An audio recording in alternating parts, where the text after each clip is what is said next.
I just need to text back Brian Danielson. You don't need to text me back. I'm right here. Well, I just did. Let's go. How are you? Great. Let's go. Hey, okay. So the thing, does it make sense? What's that? The thing I was talking about. Yes. Oh, yeah. Uh-oh. Oh, no, I'm on. Go. He's on. He's on. Hi, I'm Tony Khan. I'm the owner, chairman, president, CEO, founder, booker, head of creative, and a few other things for All Elite Wrestling, AEW.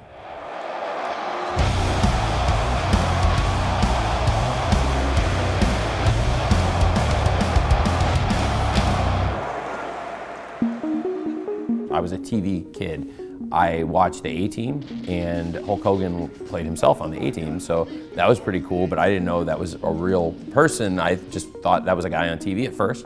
And then I watched G.I. Joe, and the host of G.I. Joe was Sergeant Slaughter, but I didn't know he was a wrestler. And then I saw ads for wrestling, and Hulk Hogan and Sergeant Slaughter were part of the WWF, so I thought that was pretty interesting. And then I watched more of it, and that was when I was 8 years old, and I've never looked back in the last 30 years of being a huge fan. I'd always dreamed of starting a wrestling company, but there was actually a very viable business case and reasons to do so in 2018. The media rights for wrestling television had gone very high, and I think they're going to continue to rise because wrestling is so strong in the marketplace right now on TV. When I started working on this in 2018, the contracts we knew were going to fetch hundreds of millions of dollars in guarantees. So it begged the question, would there be space for a competitive wrestling product that could also demand big rights fees on television? I thought so, yes. Instead of having a big touring model and people wrestling hundreds of times a year, to me, the bread and butter was going to be the TV product. So I happened to be friends with Kevin Riley, who at the time was president of TNT and TBS. And he introduced me to the team there, and really, they put us through the ringer big time before they signed up for this. And right out of the gate, with no TV contract, as I started to lock up, honestly, millions and millions of dollars in guarantees to sign up wrestlers for multi-year deals. And there was a unique opportunity at the time in the marketplace because there were a lot of great wrestlers who were not under contract. We had to really go out and prove ourselves, and we did. We did really good numbers immediately. And once we proved we could establish ourselves and then continue and maintain those really strong numbers, we received a $175 million contract from TNT. And through the pandemic, that was really what kept us going in a lot of ways, without the live event revenue coming in, because we were the #1 wrestling touring company in the world in 2019 on a per show basis. We had the highest average number of paid fans per show of anyone. And then in 2020, you go to having no paid fans. And I tried to be the first to bring fans back to the live event experience, but still, at 25% capacity and everyone physically distanced and in the outdoor space and everyone masked. It was great, but also business-wise. I mean, the ratings picked up because I think the shows are more fun with the fans there, and also that live event revenue is great, and we've been doing fantastic with our live tours through the last several months since we came back in July, August, and September. Today in Arthur Ashe Stadium, the AEW Grand Slam, it's a very typical show day in some ways, in other ways it's been absolutely crazy. Nobody had ever done a wrestling show in Arthur Ashe Stadium, which is this amazing venue and like the most amazing wrestling city in so many ways, this great market with great fans. It's our attendance record, including the suites. We'll have over 20,000 people here, which is a first for AEW. I'm always going through the show, I'm going through ideas, there's all the matches, talking to the people in the matches, making sure the show goes smoothly. A lot of stuff happens on the day of, people come up with new ideas, and if there's a good idea that we can incorporate on the day of, then we're gonna talk and I'll make a late call. So I'm making some audibles, as we say in football, at the line of scrimmage as I go here, and it'll be really fun. I want to put a crash pad here. It doesn't need to be here the whole show, but for Rampage, I want something here because I think we should toss Fuego off and have you down and then make you watch it or whatever. That'd be great. On screen, I think we have a lot of conflict, but backstage, it's a great environment. I mean, there's always creative conflict, but for the most part, the vast majority of the time, we have a great working relationship with each other, and I try to start that from the top. I think there's literally over 100 people out here I have really good relationships with, and that starts with personal relationships. And for me, I have a lot of things to do, but I have enough bandwidth to make time. If you're on Dynamite or Rampage, it's a big deal, and I'll be spending time talking to you about what we're gonna do.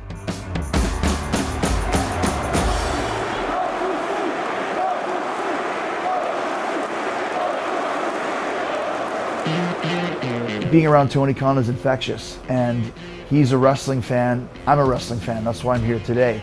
Tony Khan has a real passion for pro wrestling. He started AEW for the right reasons and changed wrestling history as a result. Tony is a prime example. You don't have to be a wrestler to know our business. He was a lifelong fan. He studied it. He studied the business of it and the creative of it. And every idea he's ever presented to me, it's been great. For one thing, it's incredible how much stuff he actually does and still is able to keep track of everything. How he doesn't have 8 assistants that are all on the different projects that he's doing, I really don't know. He does everything himself. It's really motivating working with him to see him succeeding and thriving in so many areas all at the same time. It just makes you want to work harder.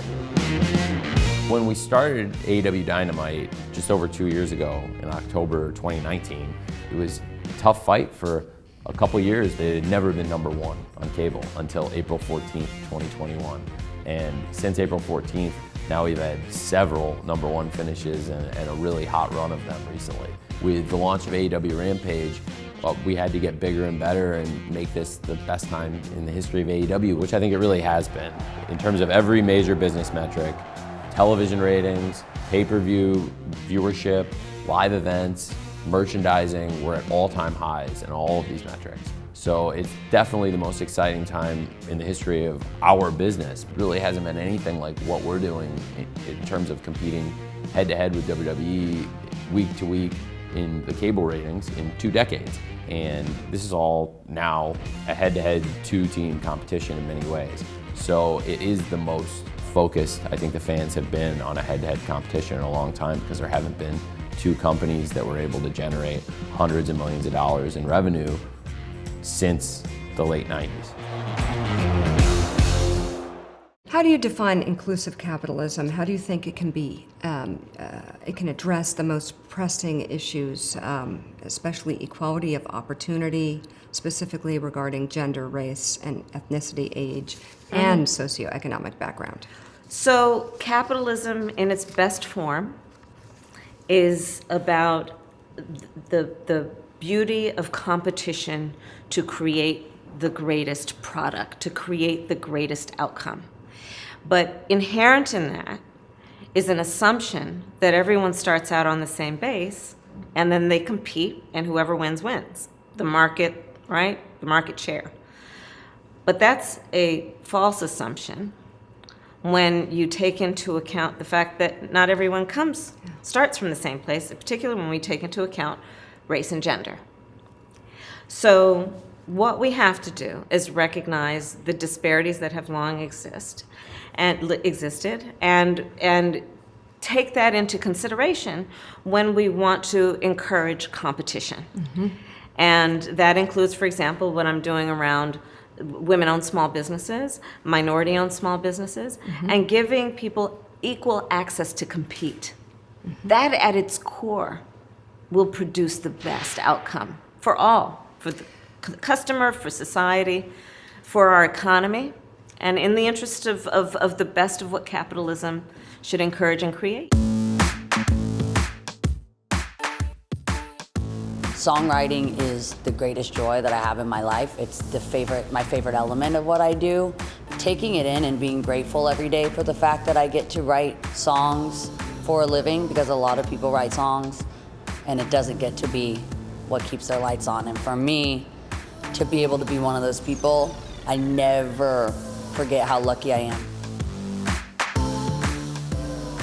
With anything, distance makes the heart go fonder, so having that distance from my fans for the longest I've ever had, since I was 12 years old, having almost 2 years separated from me and my audience, the pandemic kind of reunited and just lit that spark again for me, for the gratitude that I have for being able to be a live musician first. I think I've had, in a way, this amazing gift that my audience grew up with me.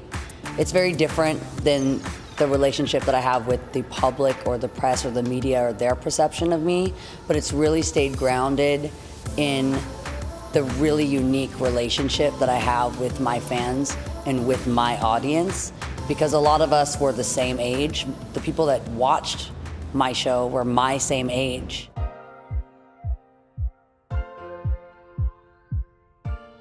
I'm very passionate about a lot of things, especially different forms of creativity and artistry. I never sign or say I'll collaborate with someone that I don't have the capacity to actually give them what they deserve, which is my full focus, my attention and my ideas. And when I'm depleted, I don't have as good of ideas. Right now, a focus of mine is my collaboration that I have with Gucci. It was just very natural for me. I respect Gucci as a brand. I love what they're doing philanthropically. We actually shared a lot of the same team members from Happy Hippie and Gucci without even knowing we were ever gonna partner up. So we align on our values and our morals, and then also making beautiful clothes. Happy Hippie is my purpose. I think the activism and artistry, they're really one. I think artists come with a message, and my message was justice, equality, celebration of individuality, and it's been a beautiful evolution, not just to watch, but as, you know, the founder of Happy Hippie, to see how much process we've had in the last 5 years, not just Happy Hippie, but it kind of seems globally that the conversation of love, acceptance, justice, equality, that is the topic right now, and it's just really beautiful to be alive and experience this new kind of revolutionary time that we're all living in. It feels like there's a nice shift happening where people may not completely change their mind, but their mind is open, and that's really the way that you can get in there with your own message.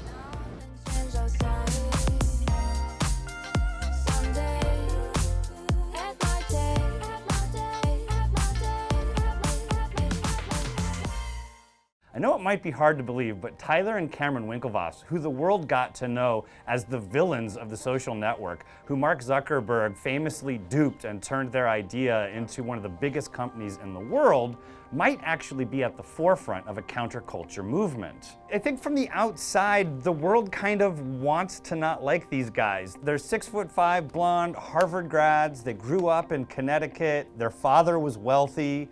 They seem to have everything going for them. And yet, after being shunned by the mainstream venture capital community and being cut out of venture capital deals that Facebook had quite frankly overwhelmed, they went a different direction and found traction amongst the cryptographers and the counterculture world who are building the foundation of a new financial and global way of doing business.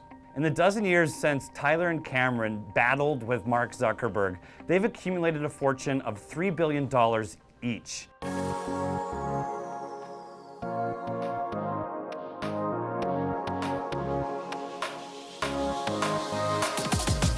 Everybody was skeptical about the Bitcoin and cryptocurrency world for years. They were even more skeptical about Tyler and Cameron Winklevoss.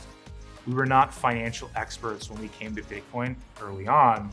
We bought a lot of crypto on Mt. Gox, which famously imploded, and very few people were believers who actually imagined where this could go. So we thought for this to go mainstream, for this technology revolution to really happen, we have to build reliable, safe, trusted infrastructure.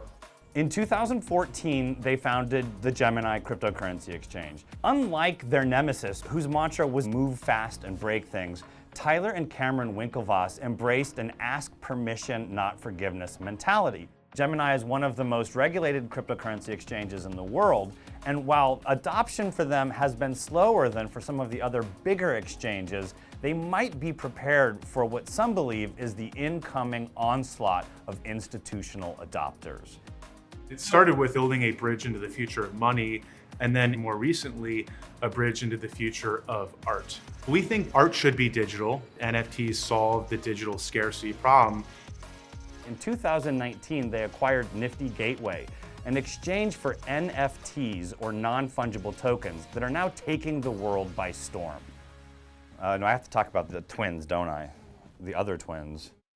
Nifty Gateway was also founded by two twins, Duncan and Griffin Cockfoster. And in fact, these weren't just any two twins, they were two competitive rowers. What had started off as just a way to use your credit card to buy NFTs was about ready to become an entire marketplace for NFTs and a place to securely store them. Quite frankly, as we move more and more closer to the metaverse, you'll want art in your online world. I need to ask you, since you use it, if you could just please define it. What is the metaverse? The metaverse is the recreation of the offline world in the online setting. I think a good example of the metaverse would be Fortnite, where people have signed in and they even have held concerts. In the early days, it was totally unclear whether people were actually going to move on to this platform. And we saw that with social networking. There's so much skepticism around, will people actually share their stuff online and do this? And of course, we know how that's gone. Today, data of a social network is owned by that company. And in the future, we believe it will be owned by the individual who provides that data, whether it's photos or content or whatever. They will own that content and it's theirs. And quite frankly, it is theirs rightfully. We believe that. If you take a close look at the companies, not only that they're building, but the companies they're investing in, you can start to read between the lines that a narrative is developing that what they are building could someday disintermediate Facebook, Amazon, Google, and many other centralized companies. The world that Tyler and Cameron accidentally ended up finding themselves in might actually make them the perfect nemesis for Facebook in a way that not even they ever imagined. I think about being a woman, a mother, a tech CEO in the enterprise software space, and yeah, I do think I'm probably unique in that industry in terms of my background, but I do believe that different perspectives are good, and I think as long as we keep different perspectives at the table and we keep an open dialogue and everyone's listening and to each other and talking, we're going to make great decisions. And I'm excited to kind of bring my perspective and my style to the industry. So I joined Vimeo about 6 years ago as a director of marketing. And 3 years ago, I was promoted to CEO to help pivot the platform from being a viewing destination that competed with YouTube to being a software platform for businesses. I definitely was younger, less experienced, and just generally had a very different background than sort of what's traditional. I recognized that and I tried to use it as an advantage. And I do really believe that the best decisions get made when you have different perspectives in the room. And so the way I kind of approached it, I remember every time I walked into a boardroom, I was, I looked very different than everybody else around me, but I actually thought of it as that means that it's actually incumbent upon me to be vocal, because that's the only way we will collectively make better decisions. So I had a very sort of maybe stereotypical kind of immigrant experience. I grew up in Flint, Michigan, in a very tight-knit community of other Indian families. And my dad's a physician, but his true passion is entrepreneurship. And he raised me to believe that the best way you can impact your community is by creating jobs. I think all of that created in me at a very young age a desire to be in business, to be a leader, to build things, and to have an impact on a community.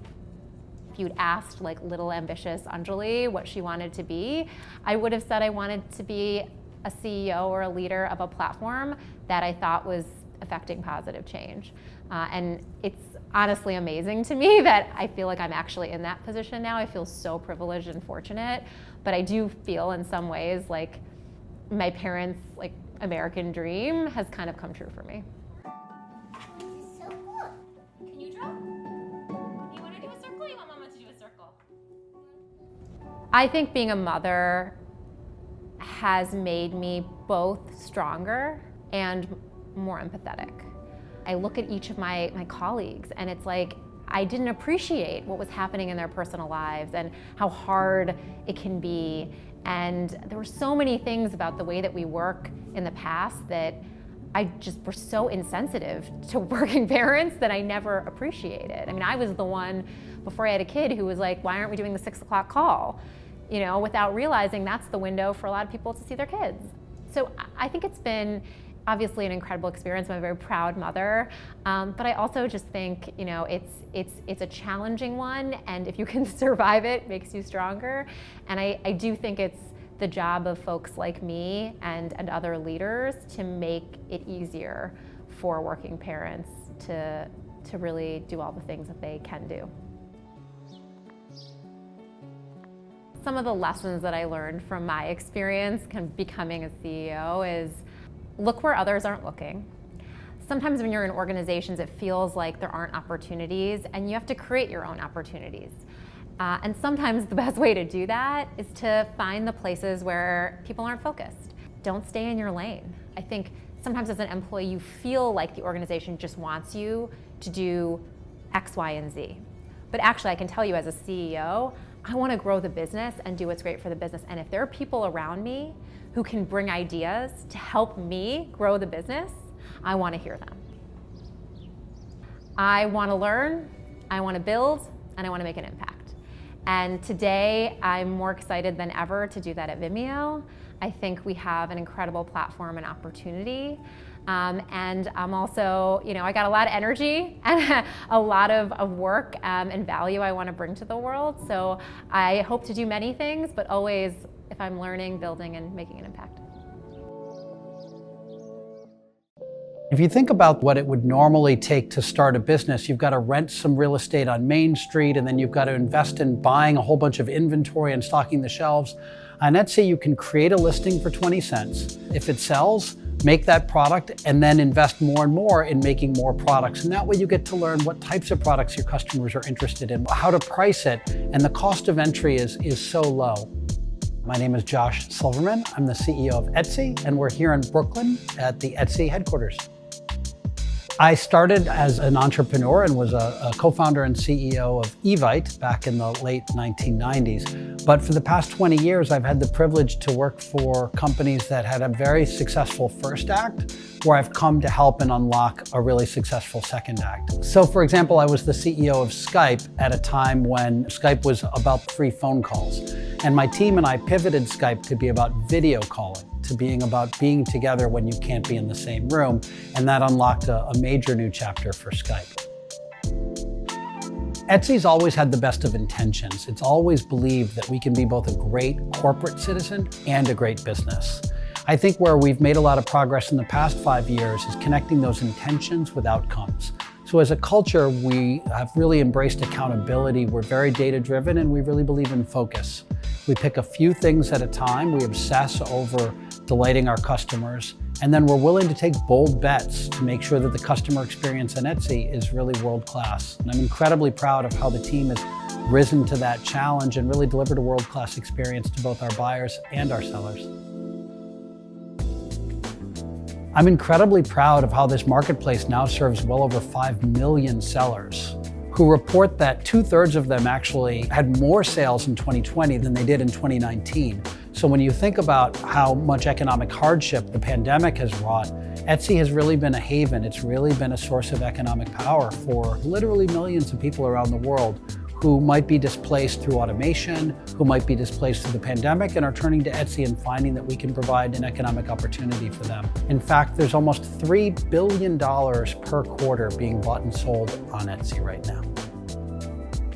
We all woke up, and in a single day, we saw that sales on Etsy were exploding. It was in early April 2020. And when we looked closely, we discovered that it was all the sale of masks, fabric face masks. The Centers for Disease Control had changed its recommendation to now recommend that people do wear masks. And all of a sudden, we saw an explosion of demand for masks. And we decided that this would be a moment when Etsy could really step into the void. And so we told the team to drop everything and make the mask buying experience on Etsy great. And within a week, we stood up a mini company, if you will, designed just to get people to make and sell masks and to buy masks. And we were able to mobilize tens of thousands of sellers within just a matter of a week or two to come and start listing and selling masks on Etsy. And that provided buyers with an opportunity to buy masks that were not PPE, so they weren't taking masks that frontline workers needed or hospital workers needed, to get those masks shipped to them quickly and cheaply, but also to buy masks that have a sense of style, that represent their personality, and that got, we think, a lot of people more comfortable buying masks and wearing masks. So we're really proud of the role that the Etsy marketplace could play and at a time when people needed us. I believe that the mission of Etsy is so important, and I believe that we play a unique and powerful role in the lives of over 5 million sellers and almost 100 million buyers. I think that if Etsy weren't here, it would leave a massive gap in the lives of millions of people. And that's incredibly special, and I think there's a ton of responsibility that comes with that. But I think everyone who works for Etsy feels both the power of that purpose and also the responsibility of the mission. Nothing is more important than the full involvement of women in decision-making in our society, whether it's governmental, education, military, corporate America. So my message to young women would be, know your power, be confident, and understand that nothing is more important than you fulfilling your role, whatever that may be. I had no idea that I would run for public office. I was doing what I love to do, being a mom. And so as that was coming to its, shall we say, they were going away to college and the rest, I was interested in doing something. I just had all this energy and motivation. My motivation, my why to do anything sprang from being a mom, because 1 in 5 children in America lives in poverty, goes to sleep hungry at night. So that was really sort of my motivation. Women just have to make their decisions. Decisions are the most liberating acts you can make. You decide I'm going to start my family, or decide I'm going to go start my career and then come back to that.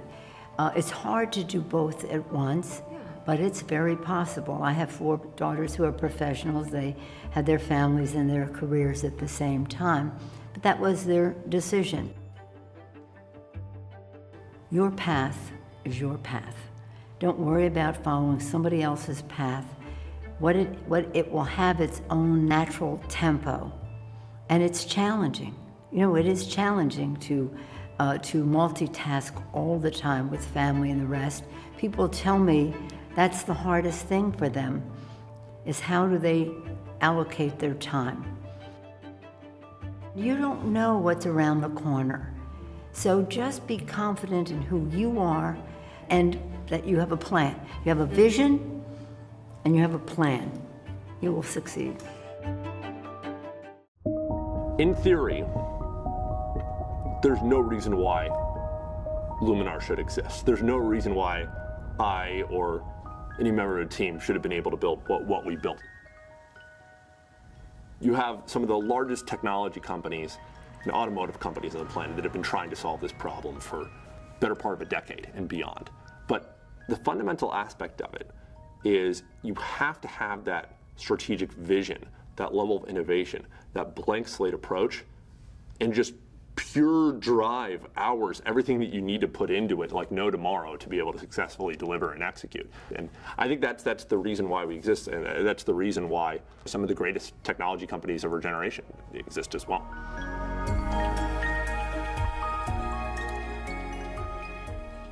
Founded the company about 8, almost 9 years ago with the vision to be able to build a new type of LiDAR sensing system from the ground up to be able to help enable the autonomous vehicle industry. And really had to build something entirely from scratch to meet the very stringent performance requirements, safety requirements, and scalability requirements that were needed to be able to see this industry become a reality.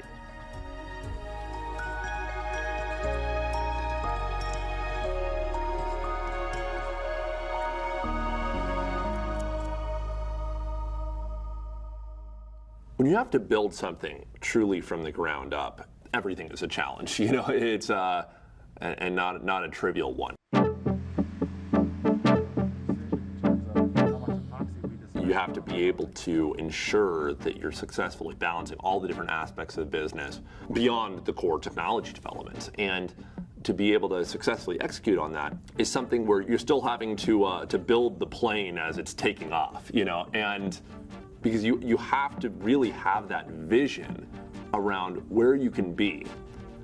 And of course, that if you don't get the technology to work, if you can't solve that risk and that problem, then you're done. It doesn't work. But at the end of the day, it's some motivational driver as well to make sure that you put in everything you got into making sure that it all happens and executes successfully. Building a hardware product that's extremely complex, and in the auto industry specifically, those are three very challenging things that you all have to combine. And at the time, I was like, 16, 17 years old, where I say, hey, imagine this pitch. I have this vision of creating a new type of laser system that will allow cars to be able to drive themselves, and we're going to beat out, like the Googles of this world and all the major automakers at their, development efforts they're going to put into this. Can you invest $1 million? And it's, to be totally frank, the overall venture capital community, even within Silicon Valley, was not exactly super receptive to that kind of thing. It's easy to invest in, easy to understand software technologies. It's very challenging to really wrap your head around the implications of something as complex as this. Of course, equivalently, the rewards are exponentially greater if you successfully deliver on it. So what you're seeing is basically the raw 3D data in the environment that's being imaged by our LiDAR sensor. So you can see everything going on here in real time. The different colors represent different distances that you can see out in this 120-degree field of view from the LiDAR sensor. This is the eyes of the autonomous car. This is how it can understand what's going on and navigate safely through the environment. And realistically, manual driving being completely obsolete, that's a 2040 problem. What we're solving for is being able to allow it to safely navigate starting on highway scenarios and then expanding the operating domain over time. In addition to being able to enable much safer driving capabilities and active safety systems on the vehicles that are here today.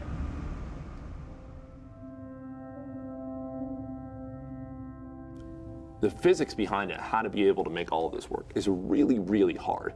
And in our case, of course, it always checked out, it always made sense, theoretically.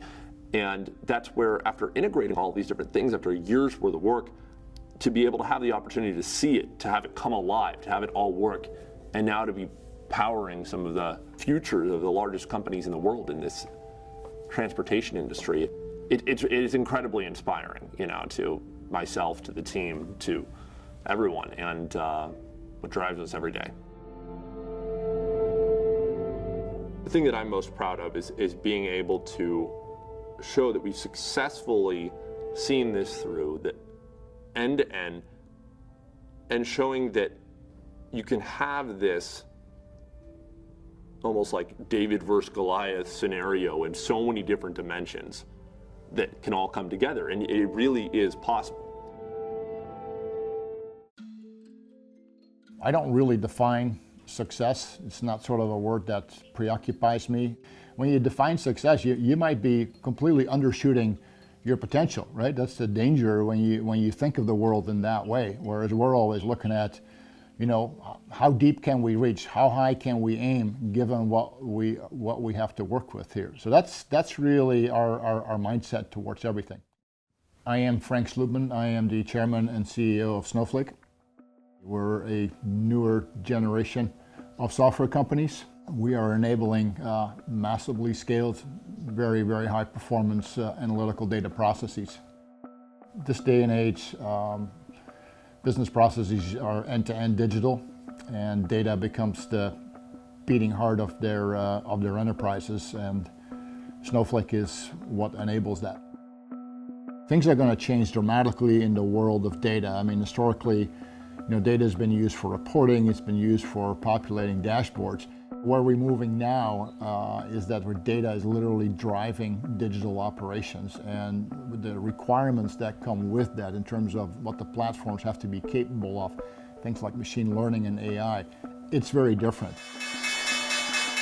I think there's a bit of a misunderstanding around IPOs that it's some kind of biblical event that sort of changes the world. And from where I'm sitting, having done this, a number of times, it's a blip on the radar. It comes in, it goes. It's a mile marker during a marathon. It's not nearly as consequential as people think, and we're not mesmerized by it. We're not obsessed with it. It comes in, it goes. And by the way, the process of taking companies public is not that hard if you have a good company, by the way. It's actually, in the case of Snowflake, it was incredibly easy because the demand, outstripped the supply by orders of magnitude. When I was a kid, there were a few years where I wasn't having very good grades, and I remember my dad telling me, I don't really care what your grades are as long as you're putting everything into it that you have, and then we will accept whatever that is. What that means is I'm very much focused on the inputs, not on the outcomes. My worry is that when I join a company like Snowflake, I'm being handed a promise, a potential. Right? And my role in the company is to deliver on that potential to the absolute fullest. And we live in perpetual fear and anxiety that we are not fully delivering on the potential that we are handed. I have empathy with a lot of quarterbacks that don't know how to retire because you know what it feels like to be in those very, very tense, highly charged situations and being able to prevail. And you can never reproduce that when you leave the field. You just can't. You'll never be better than when you're under the gun and when the demands are very, very great and the problems are difficult and complex, right? One of the things you notice when you're in so-called retirement, you start to atrophy, pretty quickly. Not in a very obvious way, but you're just feeling the edge starts to become dull. People like me don't like that. We are feeling our best when we're being our best, and the only way to be your best is to subject yourself to the most demanding set of circumstances. Being in the arena is sort of a natural habitat, for me. It makes me feel like, I am going to be the sharpest I'll ever be. Sam Bankman-Fried is a 29-year-old American expat who had lived in Hong Kong for the last few years, but actually just recently moved to Bermuda. He's notable for a number of reasons, but I think most critically, he is the richest 20-something in the world and the richest person in all of crypto with a net worth of $22.5 billion. What's most interesting about the way he raised this money is that unlike a lot of people that got into Bitcoin very early on, he started relatively late. He did not purchase his first Bitcoin until the year 2017, when he found a way to sort of arbitrage differences in the price of Bitcoin between US and Japanese exchanges, sometimes buying it and then selling it at a 30% markup. He did this over and over again until he built a small fortune. And then he used that in conjunction with some venture capital that he raised to launch an exchange called FTX. FTX just set a record for the largest private raise in crypto history. It brought in $900 million at an $18 billion valuation. Sam's inclusion in the billionaires list is really notable because, for one thing, the only person in the world that has ever gotten so rich so quickly is Mark Zuckerberg, who everyone has heard of. And I think that really speaks to the way that he was able to time the market to take advantage of the first mainstream bull run in 2017, where Bitcoin went up from about $2,500 to close to $20,000 in just over 6 months. And then how he was able to roll that into building an exchange that caters to more active traders that trade higher amounts at higher frequencies. And he's really in some ways become a kingmaker in the industry. I first started looking into crypto not because of anything to do with blockchain technology. It just seemed like a good trading opportunity. That was sort of what my background was. And there are lots of signs that it was a space that had a ton of demand and a ton of excitement and interest and volume, but not very much liquidity. And what that means is there's a pretty significant chance that customers are not getting great prices when they're trading. For that same reason, there's potentially a lot of money to be made providing liquidity to those, being a market maker, doing arbitrage, and trying to sort of increase the efficiency and liquidity of crypto markets globally. That did turn out to be true. But it also quickly became clear that the space was in need of better infrastructure. When you think about the infrastructure in crypto, a lot of it is the exchanges. They combine a lot of different business models together, and it seemed like a really compelling opportunity to try to jump in and build something better. He's a really interesting subject to report on for a number of reasons. I mean, first of all, his appearance. He's only 29 years old, and he typically wears a t-shirt or a sweatshirt that has the FTX logo on it, khaki shorts, and he has this big kind of poofy hair. It's funny, when we got a quote from Tom Brady for the story, who is an FTX endorser and owns FTX stock, he said the first thing that jumped out to him about Sam when he saw him on TV before they had even met is the fact that he needs a haircut. The second thing that really stood out is his transparency. I mean, he's very open to talking, and the reason I think is because he's raising all this money for a particular reason. He's a believer in a element of philanthropy known as effective altruism, where adherents rely on the use of data and modeling to find objective ways to do the most good possible with their money. There's a few different roles that somebody can play as an effective altruist, and he's chosen to be what's known as an earn to giver, which means he's going to try to earn as much money as he possibly can so that he can give it to people that are involved in actual charities to give the money away and have the most positive impact. In the end, my goal is to do as much good as I can for the world. Mostly what I think about is, what role should I be playing here? And I think the most impressive people I know, the people who I've the most respect for and who are maybe doing the most good for the world are the people who are really taking charge of some of these initiatives to combat some of the biggest problems that we're facing as a society. But another way that one can have impact is by helping to fund some of these causes, and that's what I've been doing. So I've I got into finance in the first place to try and maximize the amount that I can donate to some of the most effective causes. I'd certainly love to be spending more time thinking directly about what these projects can be working on, but right now there are a lot of really impressive people doing that. I wish there were way more.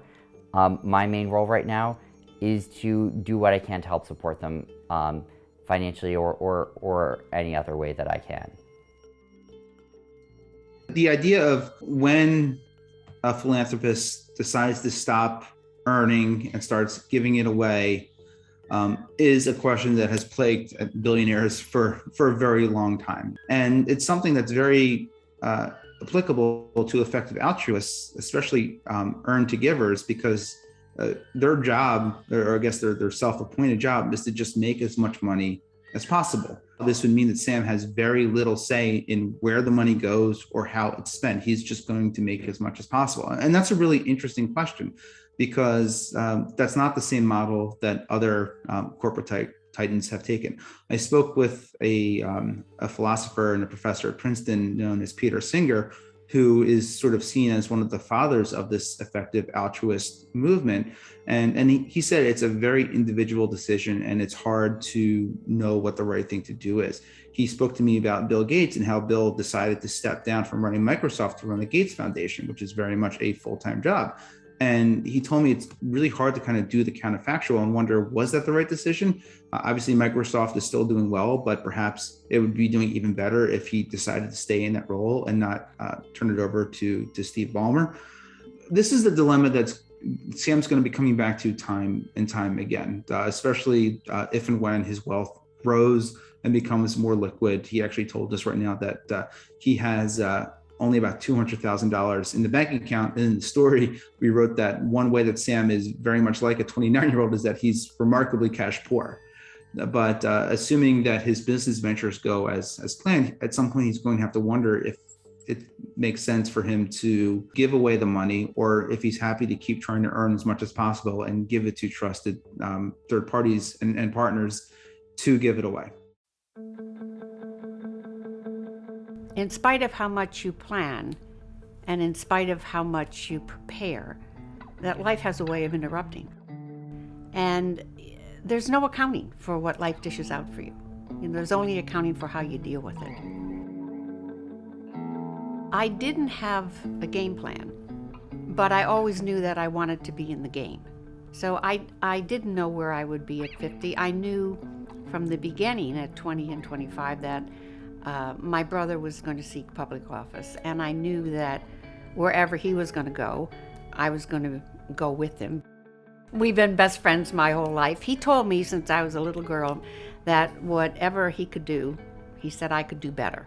So he said, come on, Val, we've got places to go and things to do and people to see, and off we went. And I've managed his campaigns and, for 7 consecutive Senate races and then the 2 bids for the presidency. So I've been with him all along, and it was only after 50 that I started to go on side journeys or adventures of my own.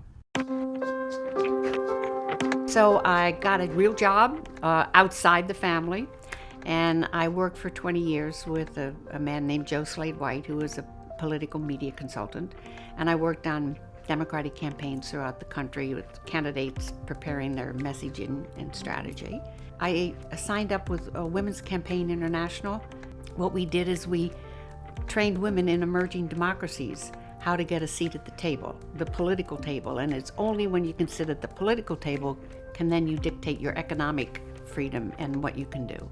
And then the John Kennedy Institute at Harvard, and I wrote and taught a course on politics up close and personal. I mean, I went and I gave an address at Harvard, and my opening remark was, my brother's vice president, he was at the time, and my dad and mom were really proud of that, and my dad would say, go champ. But Dad, I'm here addressing the women at Harvard Law School, and my dad would say, that's my girl. And our daughter was the first person we ever knew who went to Harvard, so it was a big deal.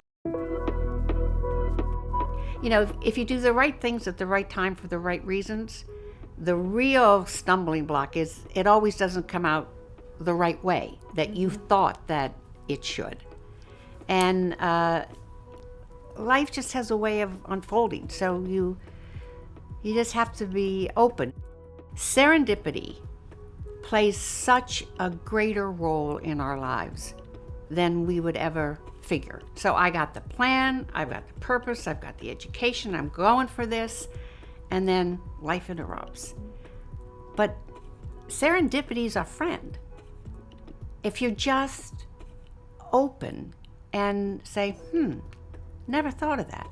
And sometimes we wouldn't get to, never thought of that, unless we got cracked on the head and we were, forced to think, oh, geez.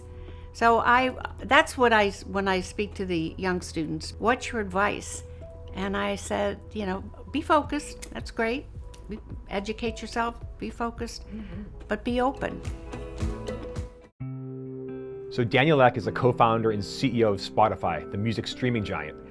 Today, it's worth over $50 billion on the public markets. And not only that, Daniel Ek was our first cover subject of the inaugural Under 30 issue a decade ago. We put him on the list when Spotify had just launched in the United States. They had a net worth of around $2 billion as a company. Fast forward today, Daniel Ek has not only saved the music industry, he's created a $50 billion company, and he himself is worth more than $4 billion. So we thought, what a perfect person to go full circle a decade later and put Ek back on the cover of the Under 30 issue. When you meet him, he is soft-spoken and has this Zen-like calm to him. He's very quiet and understated, but that hides an absolute relentless drive to get things done and to build Spotify. What's really interesting about Daniel is he came into this music business as a young outsider. Music is dominated by New York and Hollywood and London and all these high-powered managers and artists, and in comes Daniel Ek from Stockholm, Sweden of all places.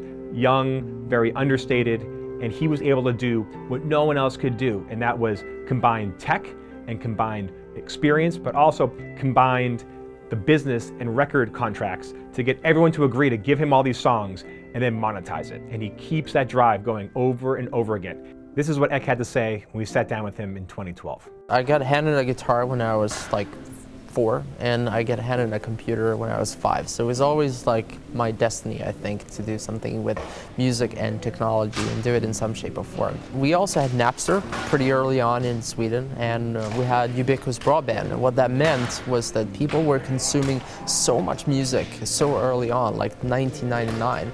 And Napster changed pretty much the whole world for me. I mean, it's the internet service that changed my life the most, I would say. But the unfortunate part was obviously they didn't pay artists. So really at that point when Napster shut down, I started thinking about how can you make it better. And only many years after, in 2006, was the time when I felt, now I know the answer. And I got back to it, and I really went to try to convince the record label to say, hey, here's a more convenient and better way to piracy. And by doing that, you're gonna grow the music industry again. 20 years ago, CDs reigned supreme. If you wanted music, especially if you were younger, you'd have to save up your money, maybe ask your parents or someone to drive you to the Tower Records or record store, buy that CD, and then maybe you'd tape things on the radio, but you had to own these discs. Then Napster came around in the early 2000s, and suddenly everyone's computer became a universal jukebox. Because of file sharing, you could grab any song you wanted, and suddenly you had this entire infinite jukebox at the tip of your fingers. The record labels and the music industry, which were so tied to ownership, so tied to CDs, were going in an absolute plunge. And everyone thought it will never come back because this piracy is so hard to stop and it's so easy. So Daniel Ek and his team at Spotify said, can we build something that had the ease of Napster, the unlimited music of Napster, but in a way that A, has a better user interface than piracy, no viruses, and more importantly, it would actually bring money back to the artists. And that was the special sauce. Like literally, I was in their office every week for 3 years, just hammering them, and like every argument that they had, I was trying to find a counter argument, and I adapted my strategy and came back. So persistence is like the key. But I would also say what I did early on, probably the smartest decision I've ever done, was we built the product that we knew would change consumers' lives.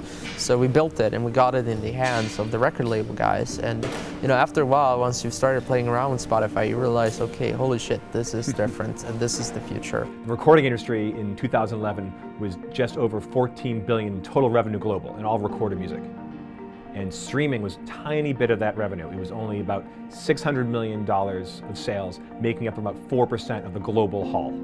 Fast forward to today, that number has jumped 40%. Last year, the global recording industry made just under $22 billion, and streaming made up 62% of that entire revenue. So it's gone in a decade from 4% to 62%, and it didn't cannibalize. In fact, it grew that pie that much bigger.